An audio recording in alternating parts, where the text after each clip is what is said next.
And that's the beauty about the internet. You can tell beforehand what's going to work or not. One of the three key components, of the organic campaign is that not only you have to have the keywords and you have to have the content, but you have to have links to your site. That's very important to have, because we can put that we are the best company in our fields, but who's going to verify that? People that are going to say that on another pages. Get the links. How do you get links? You can write a report, you can write an article and put it online where they always give you a link back to your site. That's a link, that's a mention. You can have a blog outside your domain, and then you put a link to your site. You can go to the directories, you can go to SlideShare. No, that's good. Yeah, if you can get as many links as you can that have the keywords that you want to rank for, that's the best thing to go with organic search engine. And have you written an article about that, right? Okay. Now, if you're the specialist in that area, or you have the association, you can put the latest events on that, and then you have a link with the words "Woman Association in Construction." That links go to your site that has those keywords in it. There are certain online magazines, online newspapers that they need content, so you can provide the content. And the only thing you ask is as a link back, a link in return. All your companies are on local search. You just have to go to Google, type the industry you're in, and then type the zip code. And if you're not there, you just put it there. How I can be there? With a local, create an account with Google and go to Google Local or Google Maps, and then you add your company to the directory. That doesn't mean you're gonna be here. You're going to be in the map, but to start, exactly, to start ranking, same concept. You're going to need to find the keywords. They rank it by the hits and the amount of hits you have, keywords? And reviews. As per, right. more. Exactly. All these companies have reviews attached to this. All these companies have links attached to it also. So even within your same zip code, you're going to have competitors. And you're going to look for the competitors. That's another tools that we're going to see, that you know exactly what they are ranking there, how many links they have. So if you have a competitor that is ranking online, you can just see why. And then you start doing the same. If they went to an online magazine and they put a link there, and they went to different directories, you're going to see that. This is something that is a competitive research. I just put 3 big construction companies, and that's what you have to do with your own business. Let's say I took 3 construction companies, right? What you need to do is the PageRank. The PageRank is like the number that Google is giving to you. In this case, the better PageRank is Skanka than Turner Construction. By the site age, there is from June 2000, December 98, February 97. How many index pages they have? How many pages does Google have about them?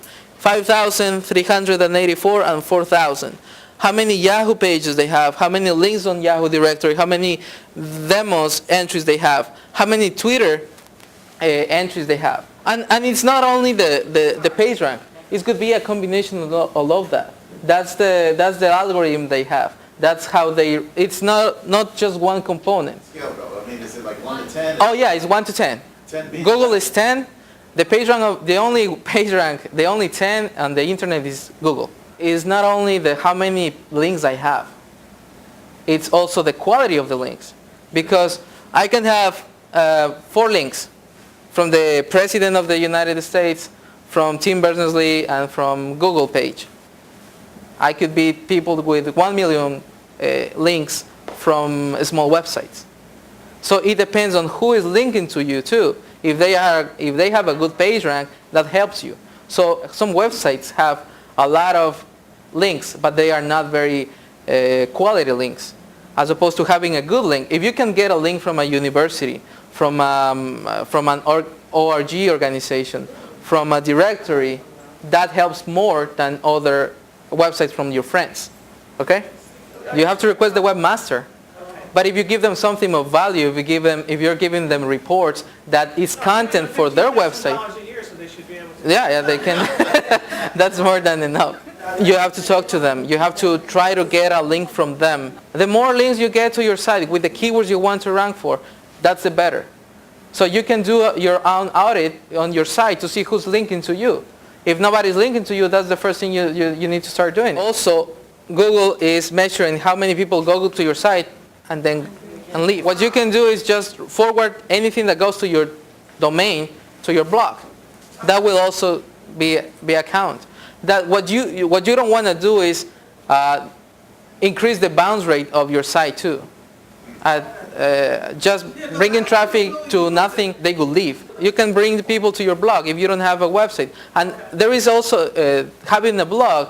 That's also a solution if you have a full-fledged website. You can have a blog about your website, about the content, about what you're doing, about everything you do on a daily basis. That gets into account too. Now, this was for Constructora New York. These could be competitors and all that. Just when you start doing your website, think, and you're in the construction industry, you know how important it is to have a blueprint. If you don't have a blueprint, you won't be able to have a nice product at the end. Same happens with websites. A lot of companies give website the design, everything to the designer, and they are only thinking on the visual aspect, which is like in your industry, it could be giving the construction to the interior designer. That wouldn't work at the end because you have a lot of different things inside. You have the lights, you have the water, you have everything that goes inside, right? So the same goes to the internet. If you wanna have a robust website that is future-proof, that is gonna work on all the devices, because you know that people are going to the internet with wireless right now. They use iPhones. They bring in the small laptops, the phones. They are not the same as a desktop. So if you wanna future-proof your website, you have to start with a good blueprint. So it depends on the budget also and what you want to achieve. Because if you have people that are already trained on your site and your page, it's better to have somebody come and teach them how to do it. Because then you're gonna. It's not that it's difficult, but it's a lot of work involved because you have to create content. You have to optimize the content. You have to be putting the content outside from in different websites. That's the main thing. It's nothing. It's not rocket science, but it needs a lot of work depending on your competition.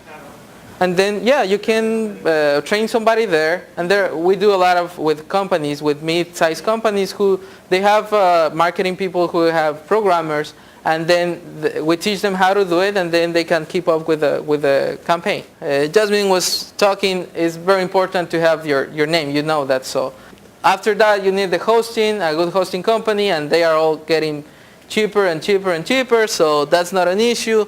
Now the design has to be professional, and there are a lot of companies that gives you professional websites that can be used. So there are not many problems right now to be online. Just need a strategy and where do you want to go, and have the keywords ready. Who do you want to target? And from there you build your website. You know what sections you need to have. You know what needs to be done.